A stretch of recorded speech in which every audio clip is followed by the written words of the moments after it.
If you looked at the mod collection today, you would only find these 3. But tuning into my show weekly, you get to see every single one that was there at launch.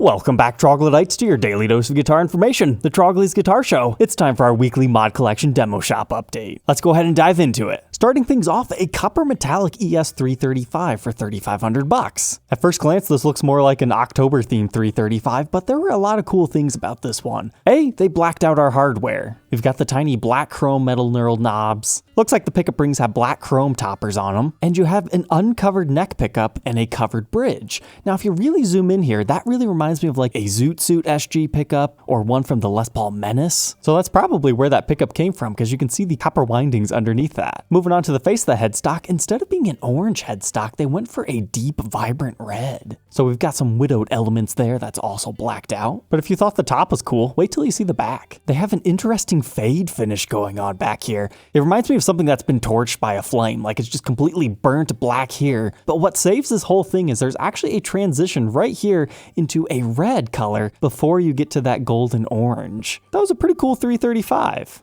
Next up, we had a 59 reissue in double gold. Significantly more expensive at $5,600. It's because it's a custom shop, whereas the other one was just USA production. So it's gold. They put a big old black pickguard on it with mixed cream pickup rings. As far as the back, they just left it double gold. Maybe not my favorite, but definitely for someone that wants an all gold 335 to historic specs. But check this SG Junior out. From the original collection, they decided to change it up.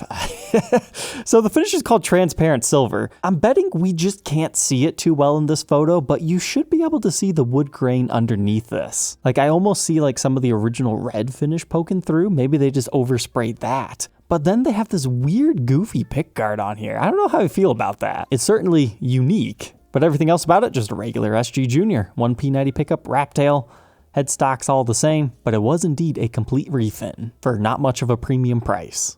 Continuing on from last week, we have more Electron series guitars. I'm honestly really surprised this one has lasted more than a day. It's another lefty, and this time in blue. Perhaps there aren't many lefty guys stocking the mod collection, but I thought this was a rather attractive example. And they even match the headstock. I was personally tempted by Electron Magenta because purple Pauls are really cool, a lot of people dig them, and you don't see them enough. And of course this one gets the matching headstock and all that other good stuff too. But hey, this one even got Locking Grover tuners. Ultimately, I let someone else have it though. I've reviewed enough regular Les Paul customs. They have to have a weird specs like Telecaster pickups for me to pick them up for a review and documentation. But now take a gander at this 60s standard. At first I was like, yeah, natural finish. And then I read up here, satin. Okay. So it's kind of like a reissue of the faded Les Paul standards that people love. And I particularly really like this top. You can tell it probably had some sort of a red finish on it at one point in time. They had to sand it back down. It's either that or the wood just had some coloration in it. But lots of wood grain, circular right here, a little bit wavier here. But then you also have the flame pattern. I mean, that's going to look nice in person.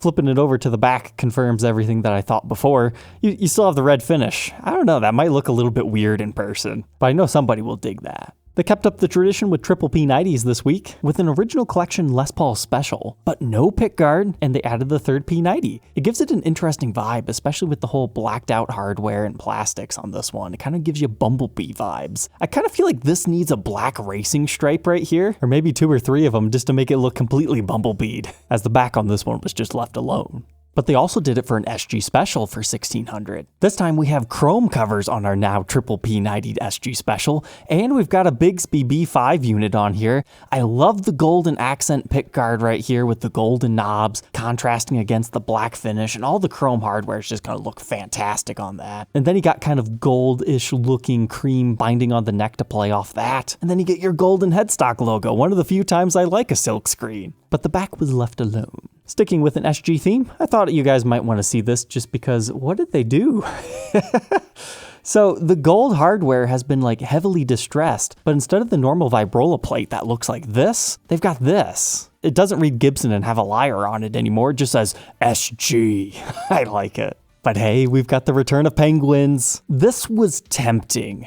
Penguin Blast, they call this thing. So it's got a white edge to it, and then it's got a big blackish blue belly, mix match knobs, white and black. They did the whole zebra bobbins right here to kind of play off that as well. All blacked out hardware. I almost feel like they should have maybe tried to do a bordered edge around the headstock. So I was almost ready to add this one to my cart, but then I looked at the back and had they did the burst back here and on the sides and on the back of the neck and everything like a Norland era standard or a Les Paul custom, that would have been a must have. But I'm sure somebody's enjoying that right now and they got it for $22.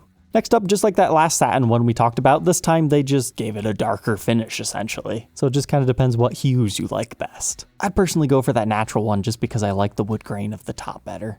But check this thing out, standard 50s hyper yellow. Maybe not my favorite color on a standard, but it's out there, it's exotic, and you'll certainly make a statement playing something like this. So this was originally a gold top with P90s. It would have looked like the one that I reviewed right here. But now they have mini humbuckers in it with the chromed out pickup rings. We've got the high performance like style UFO knobs. I mean, they've really just transformed this thing into something different. They even have a white truss rod cover on it. But according to this, it looks like it might be a gloss top with a satin back and sides, with a Firebird mini humbucker in the neck and a deluxe mini humbucker in the bridge. Okay. I guess now that I look closer, we don't have the pole pieces on it, so those might just both be Firebirds, unless they're taking it from one of the older deluxe models that didn't have that around the mid-2010s era. This 335 had a lot of mods done to it, which is great because they still gave you a sizable discount on this thing. $2,600, and here's what you got. A straight up Bigsby B7 put on there. They just capped off the tailpiece studs, so you could uncap them, I bet, if you wanted to have it that way. But they kind of like 345, 355'd it with a Veritone switch. So if you've always wanted one of the higher end 335s, but you prefer a dot neck on it,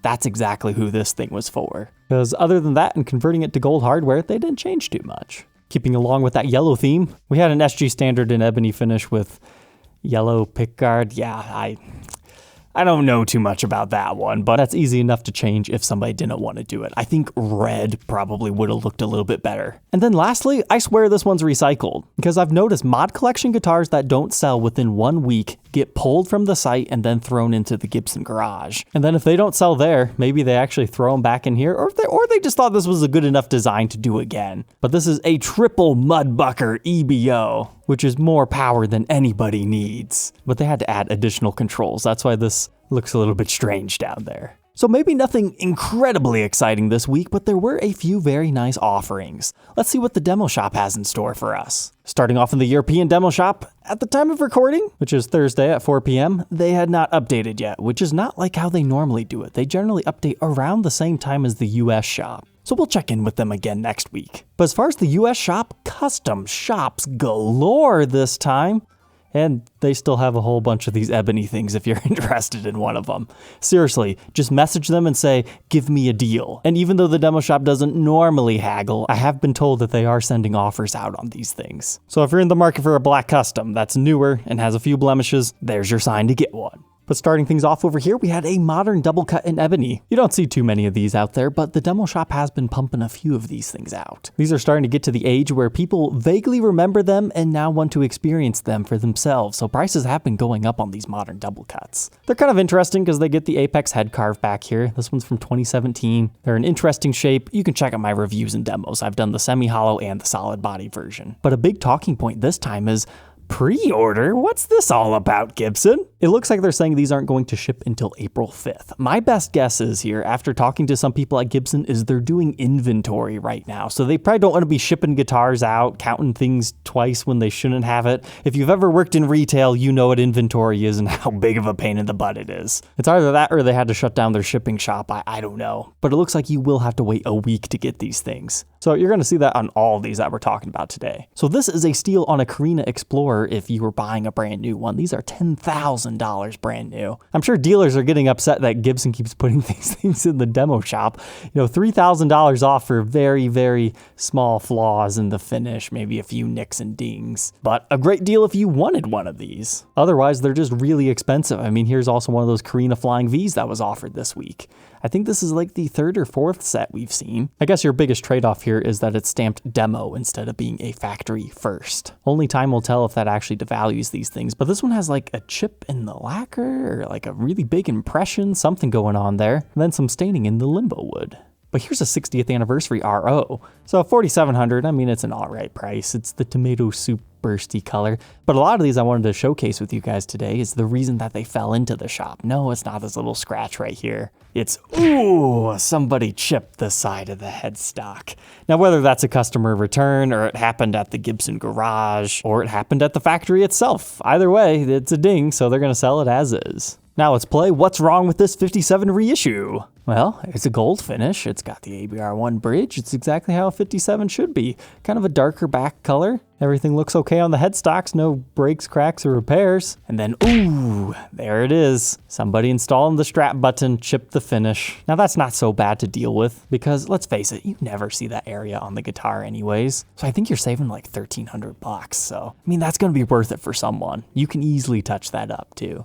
What's wrong with this 59 standard? It was already ultra light aged from the factory, so there can't be too much wrong, right? What made it end up in the demo shop? Is it the abnormally deep stamped demo? Nope, that's just part of being in the demo shop. It's this. So I think the phenomenon that's happening here is the early Murphy labs. Apparently some of the finishes didn't cure properly and they would just start to flake off. That's what that looks like to me. It could also just be that it chipped off, who knows? But the aging in some of these areas looks a little bit strange. I guess it's possible that this just wasn't stored properly, like in a high humid area, but that was about $1,200 off. Here's a 60th R9. That's a pretty nice top. Very tight, but still wavy. I like it. But rather than a blemish on this one, I just wanted to show you the back. That's beautiful. That's gonna dance too.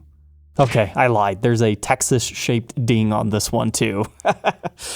But how's this for custom shop shenanigans? I just read this as, okay, Gibson 70s Flying V, blah, blah, blah, blah. No, it's custom. So I think they were trying to say custom shop. Because at first I just thought this was one of those 70s Flying Vs from the USA shop that just got pickup covers instead of pickup rings. But then your next photo, bam, there's that 60s, 70s rounded headstock style. So you know it's a custom shop. I bet a lot of people are passing on this one just because they didn't realize it. But what's really strange about this one? It's marked Made in USA. But it's a custom shop. Custom shops don't get that.